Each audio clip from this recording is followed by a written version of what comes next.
Gaming যাত্রাটা শুরু হয় 2019 থেকে 20 সালের মধ্যে।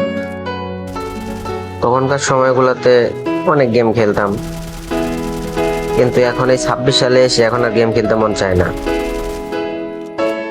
কারণ গেমের ভিতরে যে প্রচুর পরিমাণের হ্যাক ইউজ করে পোলাপানি খেলায়, আর মনটা চায় না যে আর গেম খেলি।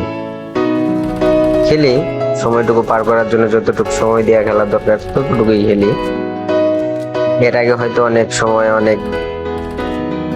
সময় ধরে খেলছি, এখন আর ওই রকম ভাবে খেলতে পারি না, আর ভালো লাগে না ওই রকম ভাবে।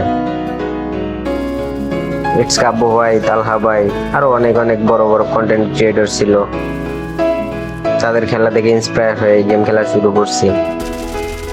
কিন্তু এখন আর ওইভাবে খেলতে পারি না, আর খেলতেও মন চায় না। আগের মতো এখন আর কে কে গেম খেলো না? ভাই কমেন্ট বক্সে